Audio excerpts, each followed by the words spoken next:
General, Ectoplasm, Exposition, and Knowledge Society. That is who we are.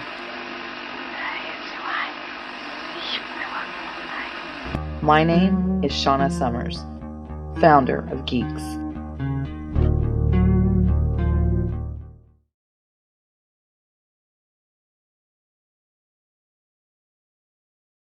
Hi everybody, it's Shauna with G.E.E.K.S. I just wanted to let you guys know this is episode 2 of the Geeksearch.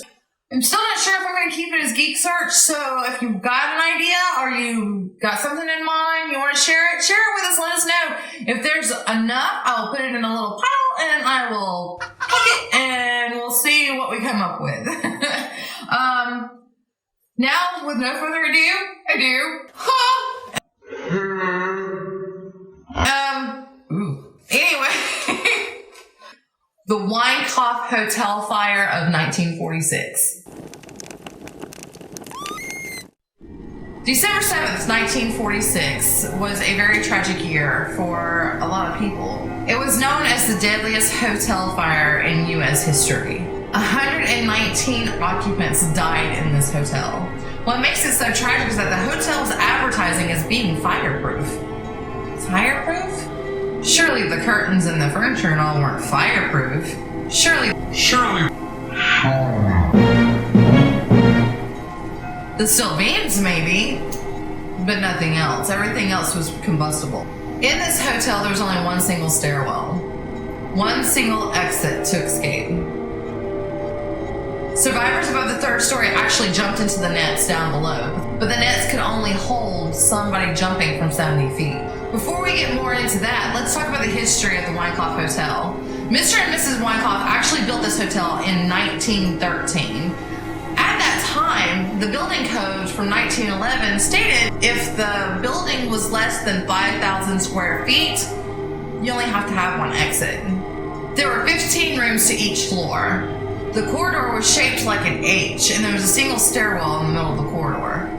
Now that you know there were 15 stories, now that you know there was rooms from the 3rd floor up to the 15 stories, the fire could have been contained in the stairwell if the stairwell would have had doors. Stairwell did not have doors. Not only that, the people were opening up windows trying to get air so they don't suffocate, and it was feeding this fire and bringing this fire into an inferno. There were almost 400 firemen, 20 engine trucks, and 11 ladder trucks. And these poor firemen were doing everything they could to help these people. Unfortunately, the ladder trucks only reached up to the 8th floor. So the people above the 8th floor were creating ropes out of their bed sheets, trying to climb down and reach these ladders. There were many people that climbed out of their windows and would rather jump to their death instead of perish in the fire that was behind them.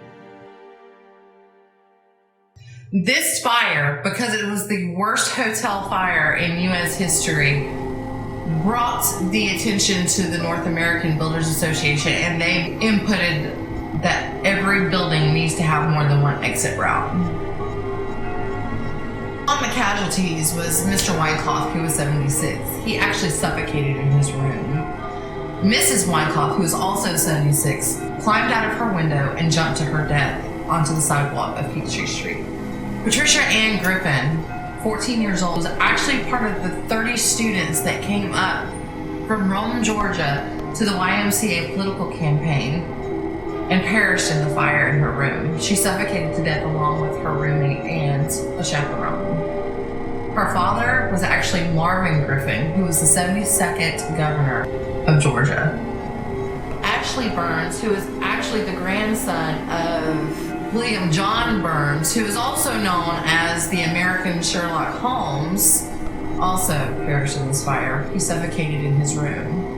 Nell Sims, who is president of Business and Professional Women's Club, actually climbed out of her room trying to escape the blaze and slipped and fell to her death. A family of 3, Will, Bill, and Mary Dickerson, also perished in this fire, suffocating to death. These are just some of the casualties of 119 people that perished in this fire. What makes it a haunting? There's a lot of skeptics out there that state that this place has never been haunted. There's been a manager that states he was there for a year and he's never seen anything, but he's also a skeptic. There's also people who have come and stayed in the hotel and actually heard voices and running down the hall like they were frantic, or even smelled smoke in their room.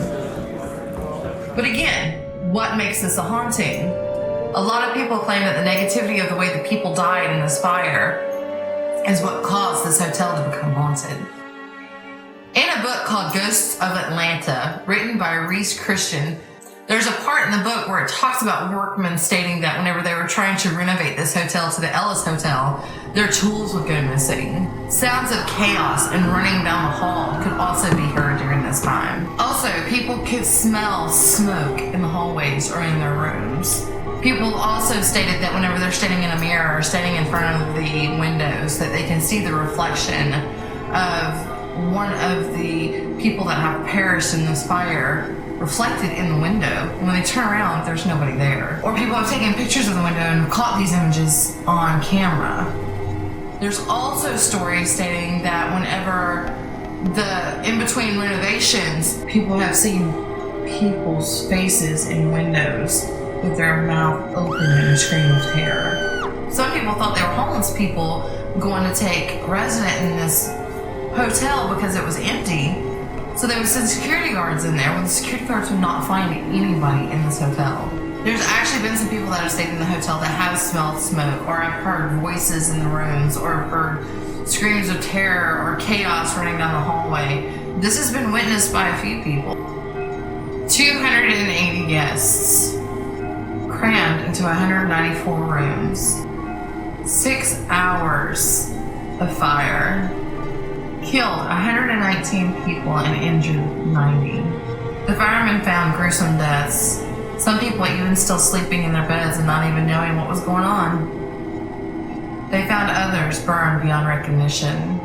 One fireman reported that he found a woman laying down on the windowsill like she was sleeping. There was a trickle of blood coming out of her mouth. So there are various times that this fire started. Some say it started at 3, some people say 3:15, some people say 2:40 something.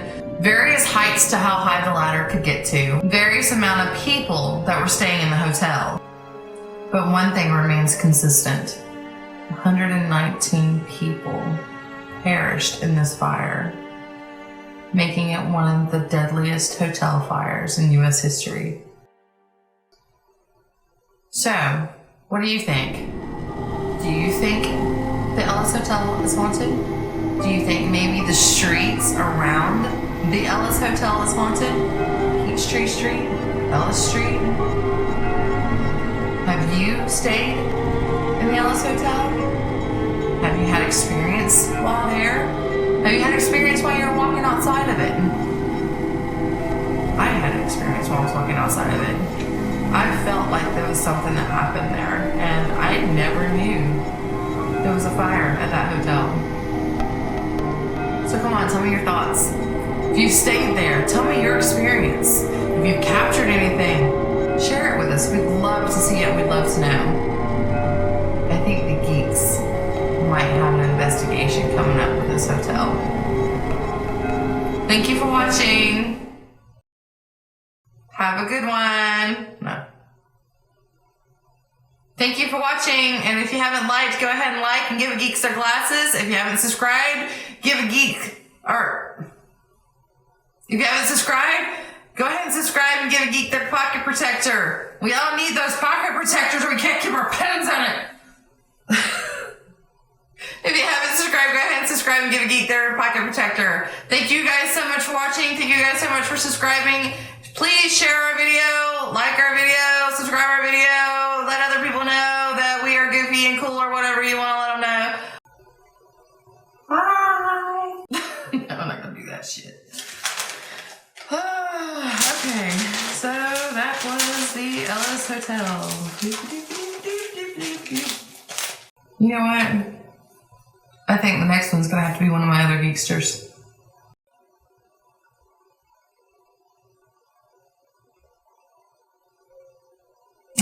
I'm so using my phone voice instead of my accent. So my accent. Okay. My accent.